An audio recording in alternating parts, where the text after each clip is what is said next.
Bonjour, je vais vous présenter 3 livres à paraître en littérature aux éditions Verdier. À paraître le 20 août, Thésée, sa vie nouvelle de Camille de Toledo. Camille de Toledo est né en 1976, il vit à Berlin. Il a publié une dizaine de livres, parmi lesquels aux éditions Verdier, L'inquiétude d'être au monde en 2012 et en 2011, Vie potentielle aux éditions du Seuil. Plus récemment, chez Gallimard, le livre de la faim et de la soif. Thésée, c'est le nom du personnage principal de ce récit. Thésée part pour une vie nouvelle, comme l'indique le titre. Son frère Jérôme est mort quelques années auparavant. Ses parents sont morts. Paris est devenu une nécropole. Il veut tout effacer, ne pas laisser le passé hanter l'avenir. Il souhaite rompre les liens. En partant, il croit s'arracher à une mécanique obscure. Il emporte 3 cartons d'archives avec lui, il laisse tout en vrac et s'embarque à bord du dernier train de nuit pour l'Est avec ses enfants.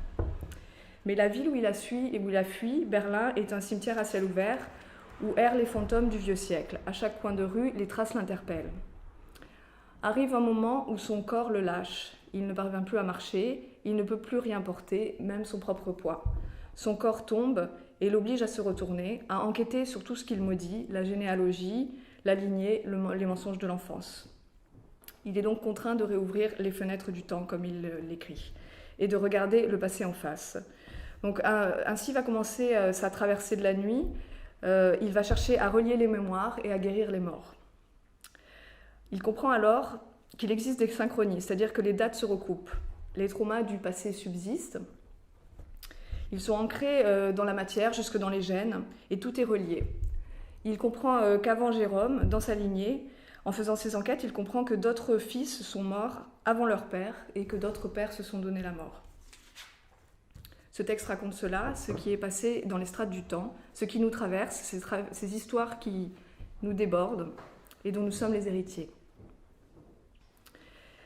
Ce texte est aussi, donc c'est une traversée de la nuit, et c'est aussi un puissant chant de revivance, celui d'un père entraîné dans la mort par les forces ancestrales, qui parvient à retrouver les forces de vie. C'est un texte qui est jalonné de documents, donc ils sont reproduites des photos, également des facsimilés de lettres, des extraits du journal d'un ancêtre. Ça rappelle, si vous voyez un petit peu les textes de Sebald, l'auteur allemand qui a écrit Austerlitz. Dans ce texte alternent des passages narratifs et des vers libres.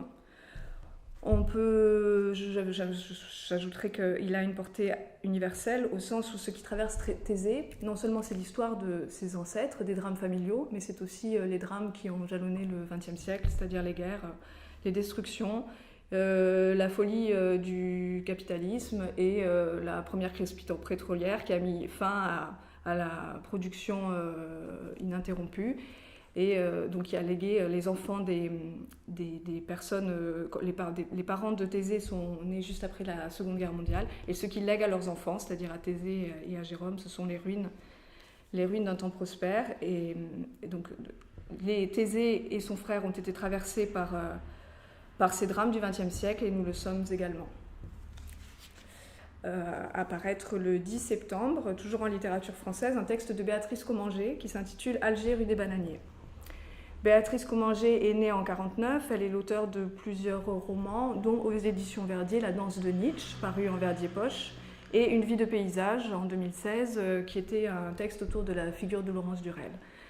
Béatrice Commanger est également la traductrice d'Anaïs Nin. Alors dans ce texte, la narratrice est également une double de l'auteur.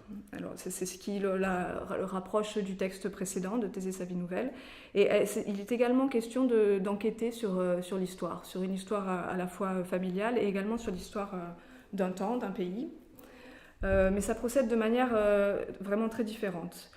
Donc la narratrice hérite, au début du texte, elle explique qu'elle a hérité à la mort de son père de la bibliothèque de son père, qui est une bibliothèque immense qu'il a constituée pendant de longues années, qu'elle a vu se constituer étant enfant. Et dans cette bibliothèque, à l'intérieur de celle-ci, il y a une autre bibliothèque, c'est la bibliothèque d'Algérie, qui comporte de nombreux ouvrages retraçant les 132 années que dura la colonisation. La narratrice prend conscience de la distance qu'elle a toujours entretenue entre elle, qui est une grande lectrice, et ces livres-là, spécifiquement ces livres qui ont trait à l'Algérie. Et elle va s'interroger sur cette distance et essayer de comprendre pourquoi elle s'est tenue éloignée à la fois de ses livres et de l'histoire de son pays natal. Et elle va répondre à cette question, donc pourquoi cette distance, et elle va donc entreprendre la lecture méthodique de tous ses ouvrages, les uns après les autres, et afin de trouver sa place au sein de cette histoire. Et c'est donc ainsi que procède ce texte. Il retrace à la fois l'histoire de l'Algérie coloniale depuis sa naissance en 1830, et parallèlement, la narratrice reconstitue l'histoire familiale et essaie de voir à quel moment l'histoire familiale et l'histoire de ce pays se coupent, se nouent, se lient. À partir de 1953, elle a 4 ans et c'est ses propres souvenirs qu'elle va interroger, et elle va se rendre compte à quel point ces souvenirs sont parcellaires, à quel point ils ne recoupent pas justement cette histoire, les événements tragiques qui se sont passés, comme par exemple l'attentat du Milk Bar en 1956. Comment ces souvenirs de choses sont absents de sa propre mémoire, ou alors présents mais de manière très succincte, comme si c'était des événements sans importance ou sans conséquences, alors qu'ils se produisaient parfois à peine quelques rues de la villa familiale. Donc ce texte procède ainsi, c'est qu'il tisse, il noue les différentes strates de l'histoire, il remonte en amont de la naissance de la narratrice et il retrace à la fois l'histoire de ce pays disparu et l'histoire familiale, et essaie de voir comment les choses se coupent et se recoupent, ou se coupent et ne se recoupent pas justement. Elle quitte l'Algérie au moment de l'indépendance alors qu'elle a 12 ans, c'est aussi le moment où elle quitte l'enfance. Ça a été une rupture pour elle sur laquelle elle n'est pas revenue. C'est un texte qui est exempt de nostalgie. C'est un récit sur l'enfance révolue. Il n'y a pas de regret du pays. Simplement, c'est une manière d'essayer de comprendre et de voir comment les lieux seuls font le lien entre ces différentes histoires, et comment c'est uniquement un travail de recherche et le travail de l'écriture. C'est dans et par l'écriture que les liens vont se nouer entre ces différentes histoires. Et c'est aussi évidemment un texte sur l'aveuglement du présent face aux événements historiques.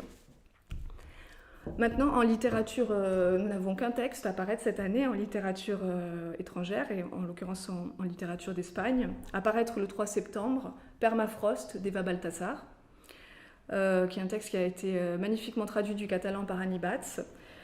Eva Baltasar est une jeune auteure, elle est née en 1978 à Barcelone.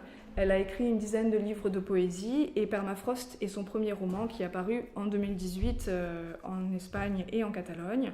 Il a eu un très grand succès et il a été récompensé notamment par le prix des libraires catalans.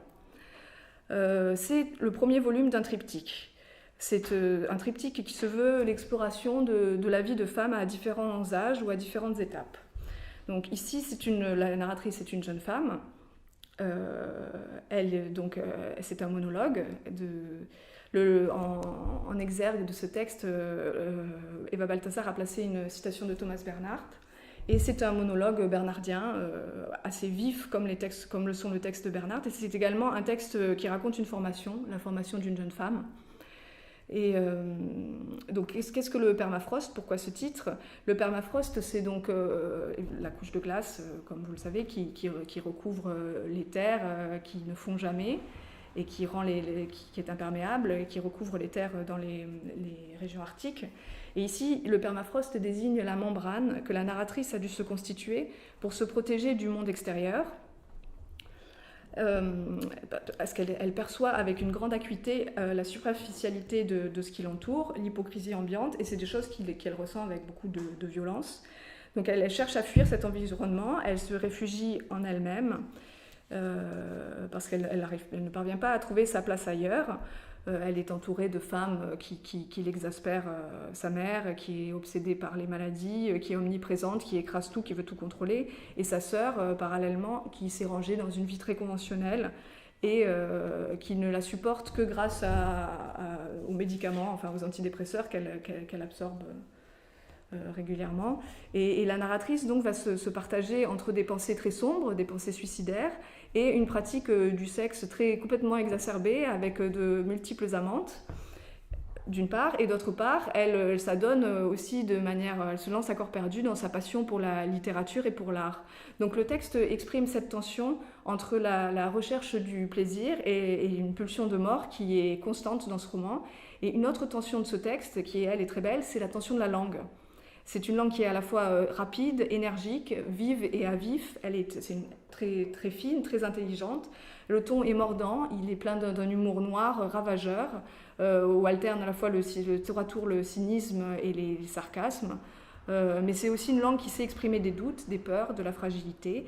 C'est vraiment un très beau roman, très énergique, qui revendique en fait la liberté féminine dans le plaisir, dans la solitude. C'est un texte sur l'être, le corps, le sexe, la famille, les relations familiales et aussi le refus de la maternité. Et enfin, c'est le tableau cinglant de la modernité occidentale et de ses écueils pour les femmes en particulier.